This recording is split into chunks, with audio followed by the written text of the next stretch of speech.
Alright, Eric Meyer here from the band Dark Fucking Angel. And I'm about ready to go on in Santiago, Chile right now. And I just want to show you my VALKYRIE Keras guitar that I've been using for the past little bit. It's sick, man. 5-piece, neck through, ebony board, custom inlay right there. Awesome design from Mr. Simo at Keras Instruments, and it's lightweight like I like. It's fucking badass. Check them out, man. Hello, this is Simo from Keras Instruments, and in this video I will partake in the age-old tradition of making wooden things into smaller wooden things. I'll start by laying out the guitar on the neck blank.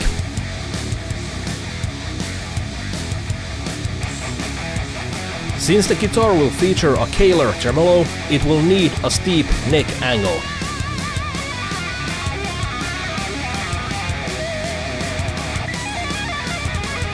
I'm sawing off the excess from the neck blank, creating the neck angle.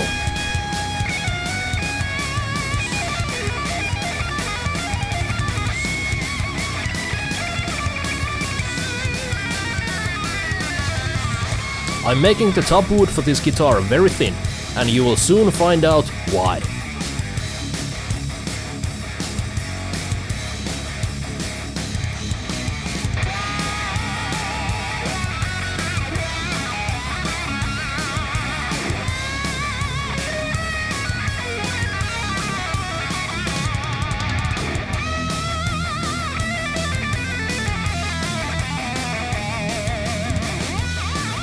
I'm roughing out the headstock angle.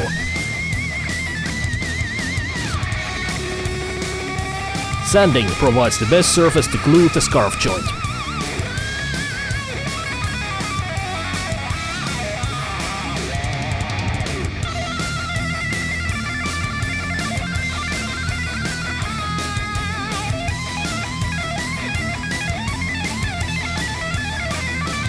Making the headstock angle like this creates the strongest possible joint.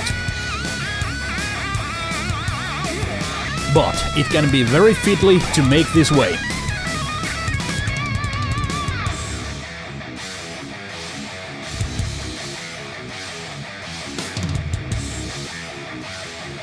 And why would I go through all this trouble?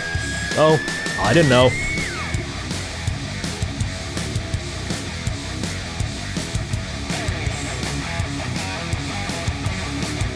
Small additional pieces are needed to make the headstock shape.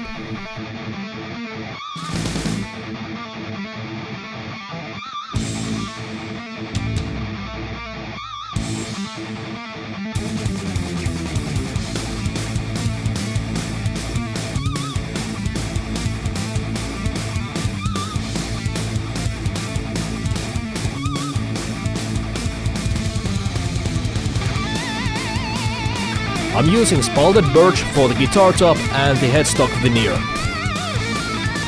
Spalting is a form of fungus in the wood that creates the visually striking black streaks, but also weakens the wood. That's why I want to use it as little as possible.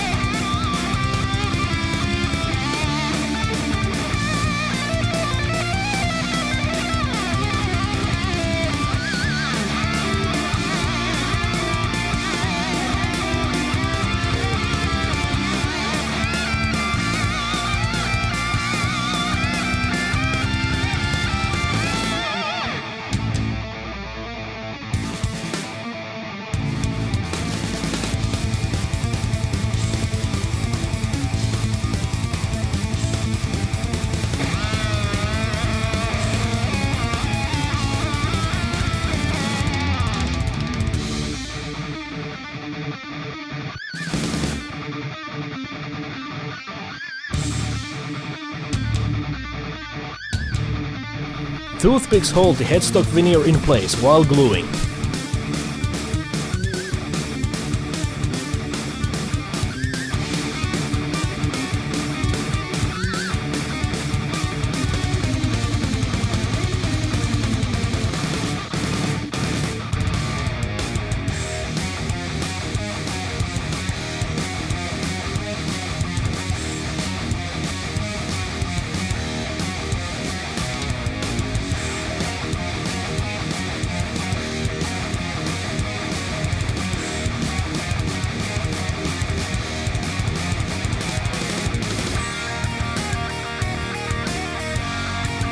I'm sawing off the excess from the headstock shape and the fretboard outline.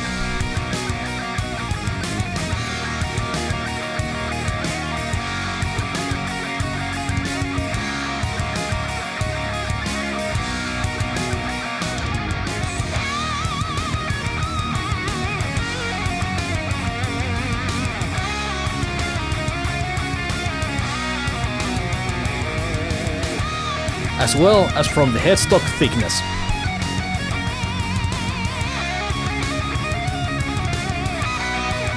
My homemade drum sander makes quick work of thicknessing the headstock.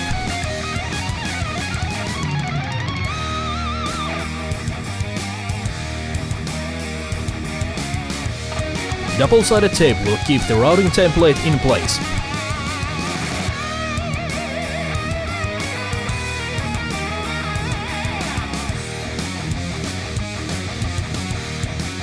Yes, I'll fix the small sliver of Wenji later.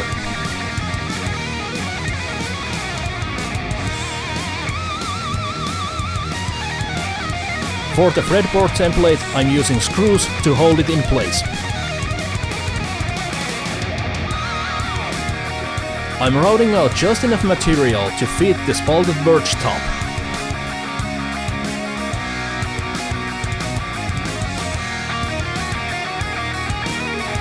I'm roughing out the neck profile with my favorite tool, Rallakalla.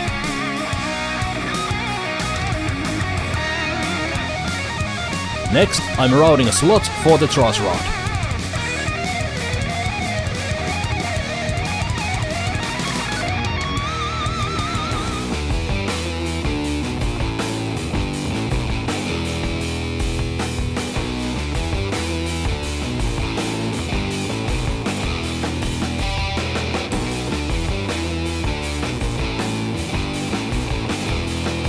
Ooh, that's a nice rack you have there. I mean, I'm getting some locally sourced alder from my lumber rack and sketching out the body outline on the lumber.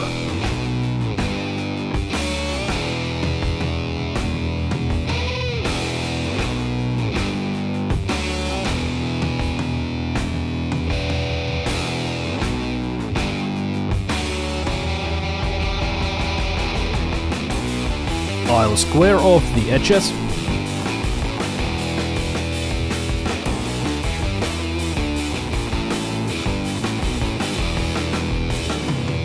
Face and joint the piece.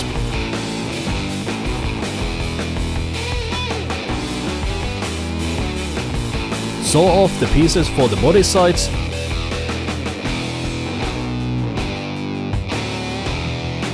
Trim off the excess. And split the piece to dimension.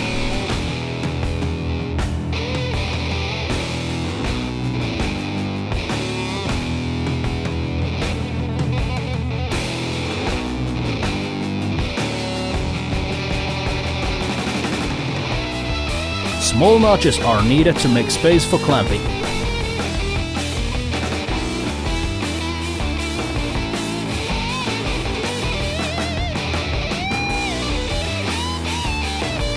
I'll use way too much glue. You know, the perfect amount.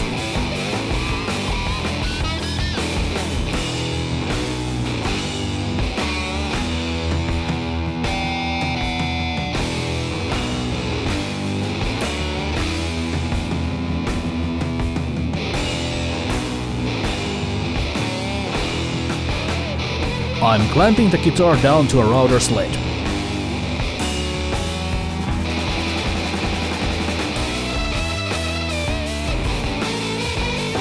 Which makes flattening the body top easy peasy, lemon squeezy. And not difficult lemon difficult this time.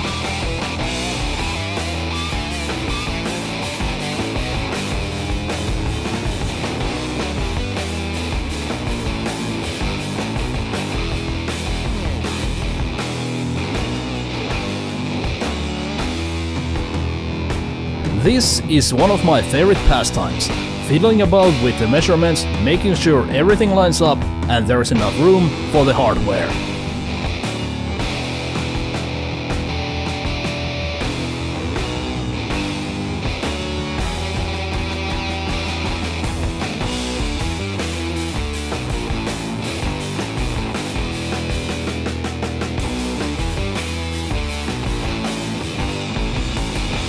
And after approximately 84 years, I can finally route a channel for the output jack.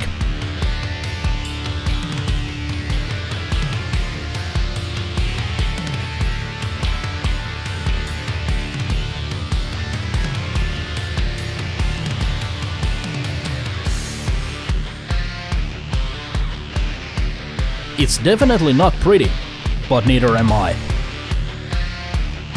Here's the piece of spalted birch I'll use for the guitar top. Unfortunately, I couldn't figure out where to cut it, so I guess I'll have to ask for guidance from a higher power.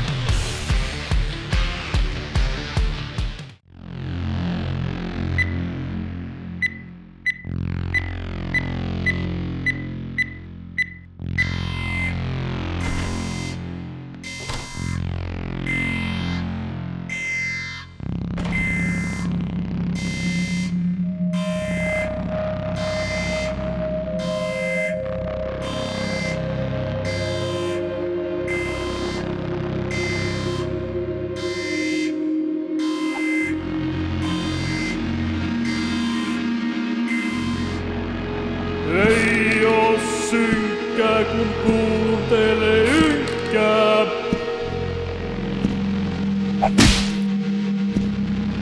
Ei oo synkkää kun kuuntelee ynkkää.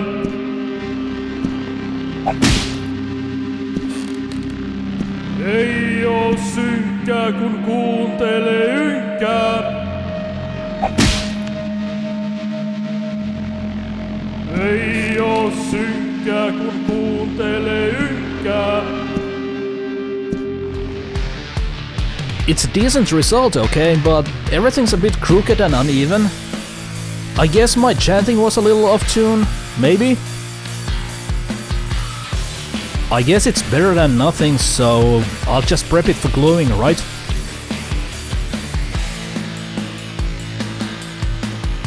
Oh, and you better like this video now. That rope costume cost me €40.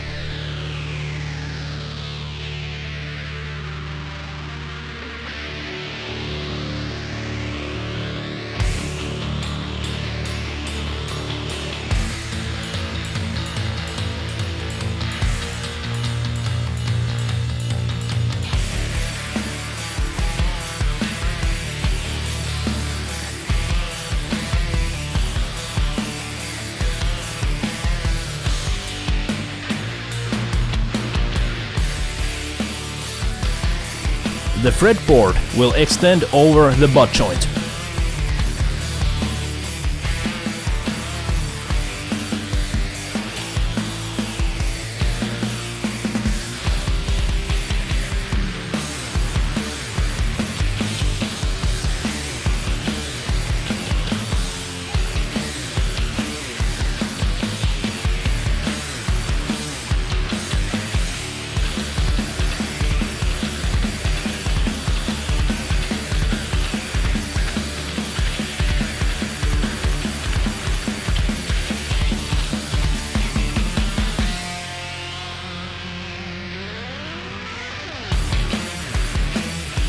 And just how many clamps do I need?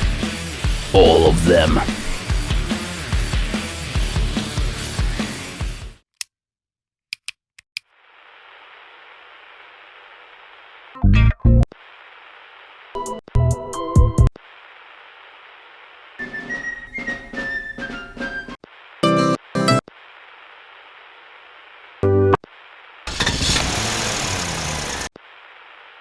The next stop is Fulton Street.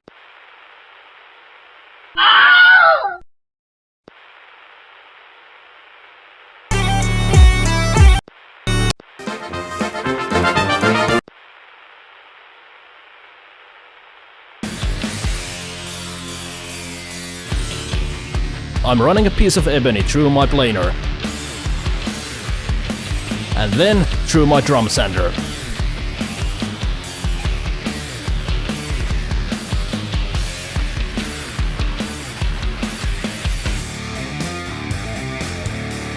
I'm attaching the fretboard to an index plate for the fret saw.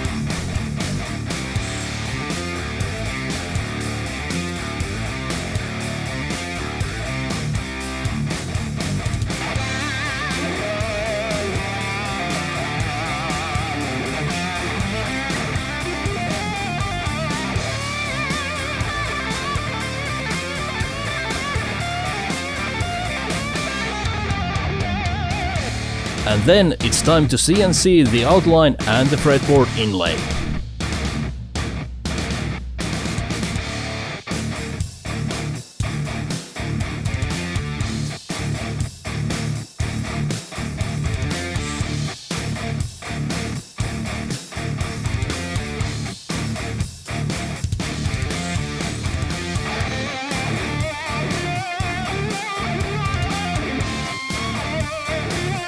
But before you can say disaster struck, disaster struck. The fretboard had developed a massive crack during gluing, so I'll just have to remove it. The silver lining of the mushroom cloud is that now I can actually film everything I did before gluing on the fretboard. I'm checking the fit for the inlay and then installing the fretboard side dots.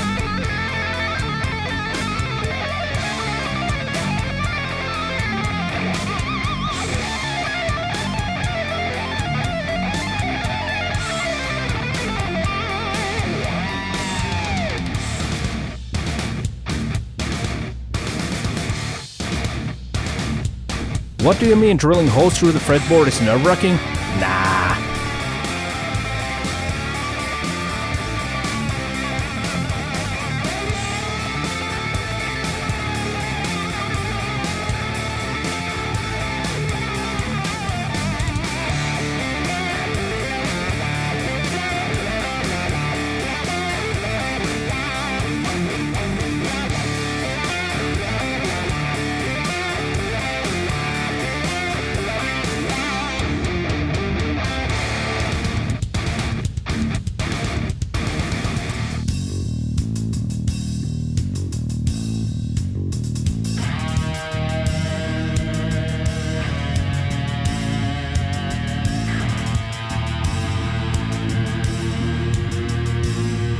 The scale length of this guitar is precisely 3.567 standard unit bananas, or 25 inches. The standard unit banana is upheld by the Society of Criteria and Research for Industry by means of botanical estimates.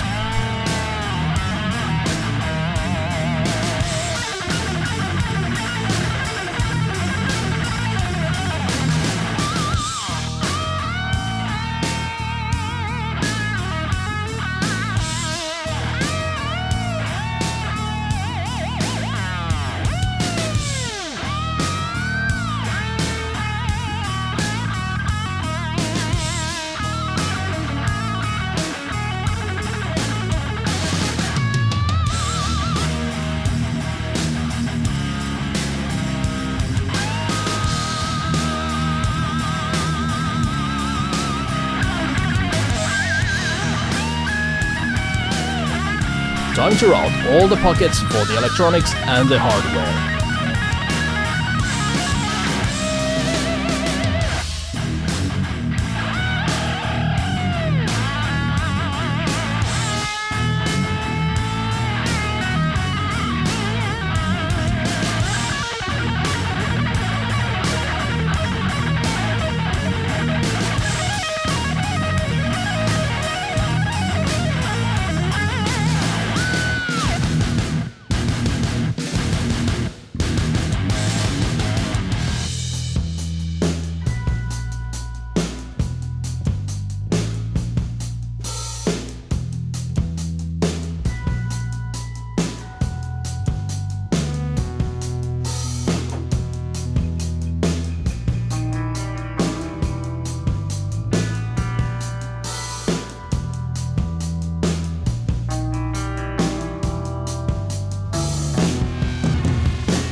I'm using a doohickey to whatchamacallit the thingamabob.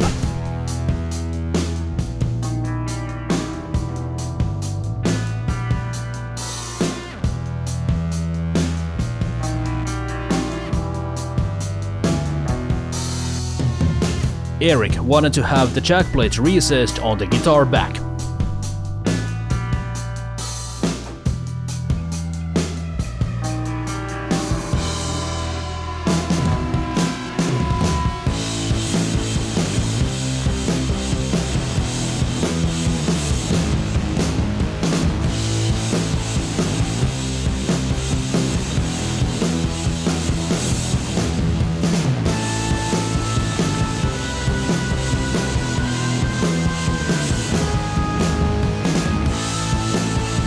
Yeah, let's just give that another try.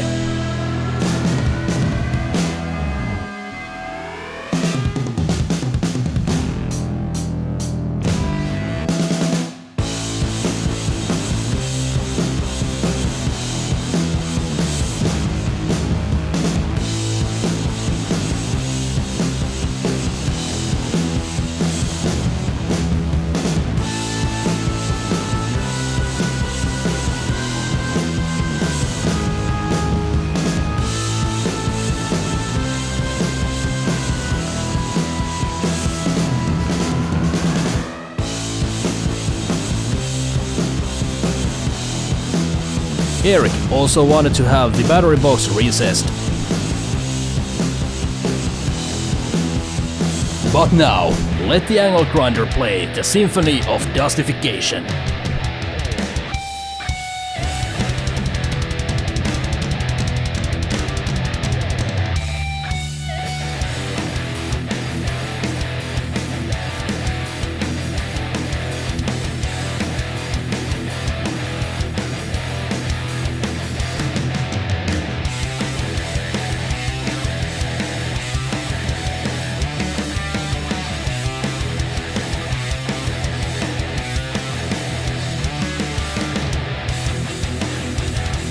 Isn't it just fun to watch someone else work?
Yes, I found the missing piece before the epoxy set.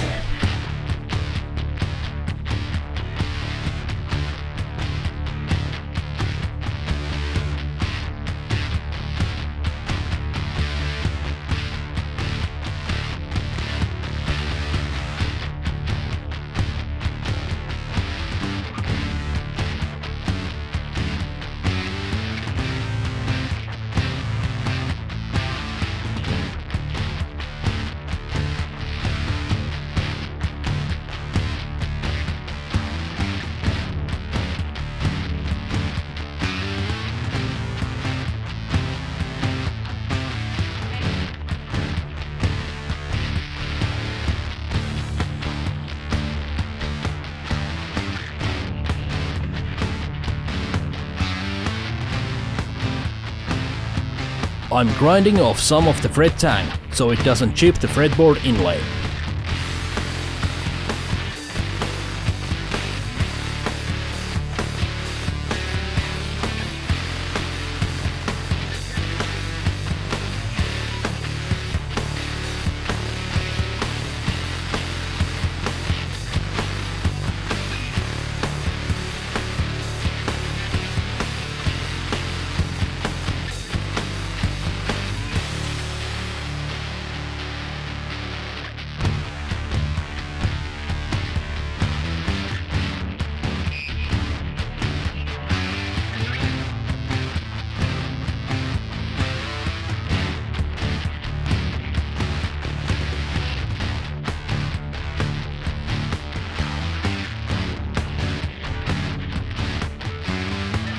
I think I should start calling my angle grinder the Dustificator 3000.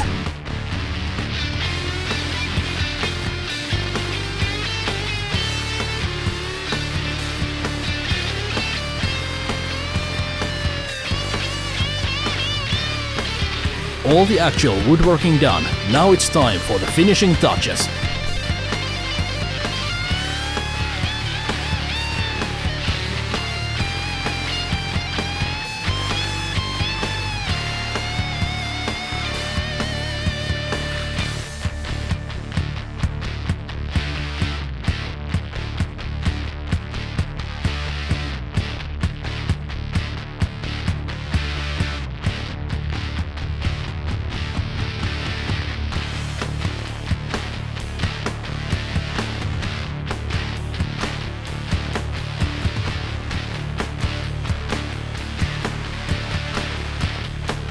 I'm roughing out the surface after each coat of lacquer.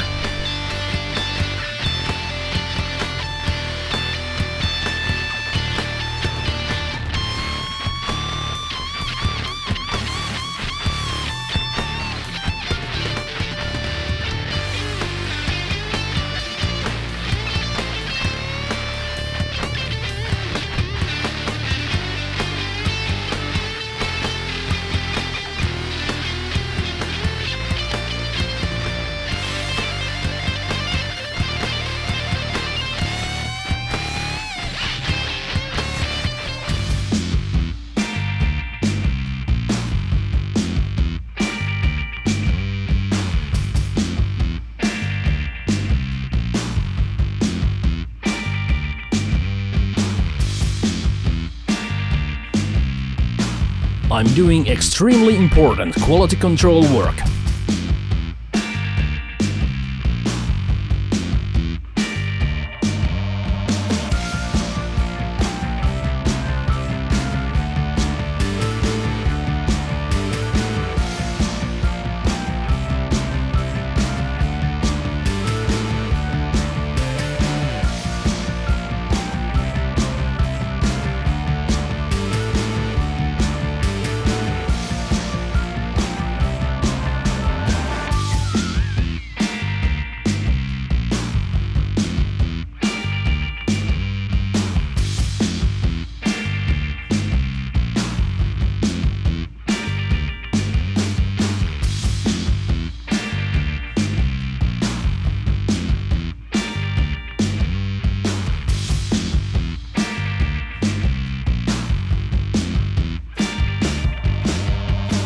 After another coat of lacquer, it's time for the final fretwork and the assembly.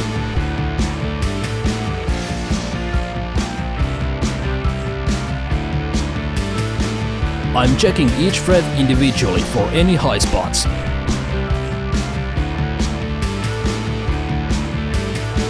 After sanding the frets level, it's time to re-crown them.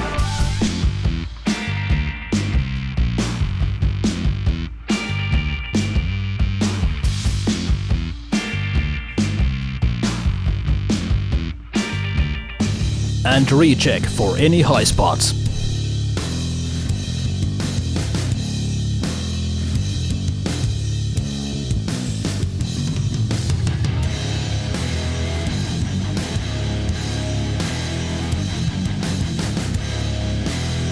And finally, polish the frets.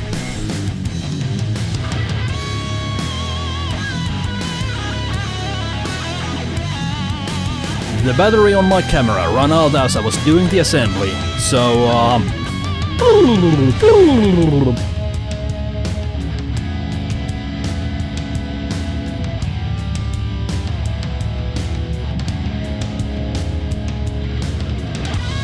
drilling holes to a finished guitar, it's not nerve-wracking at all. No, not at all. You may ask, why didn't I route the channel earlier? Well, because I'm a big stupid dummy dum-dum. That's why.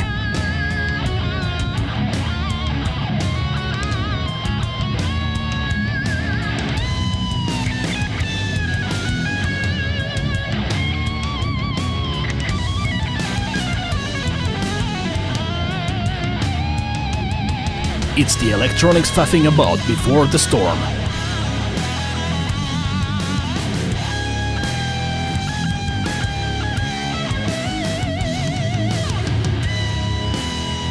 Something went wrong with the electronics. When Eric got the guitar, he noticed that the output was low. He took it to his local guitar tech and they repaired it, and I paid the bill.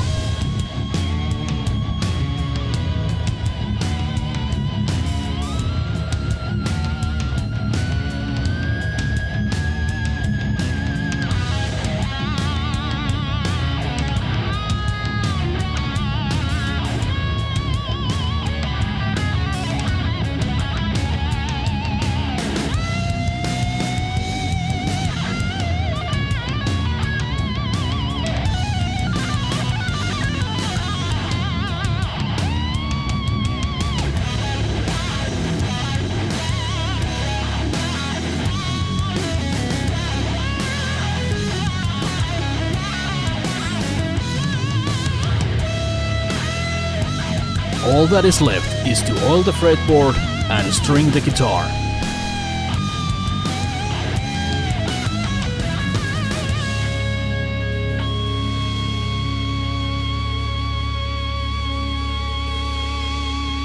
I'll save you the faffing about with the tune and the setup.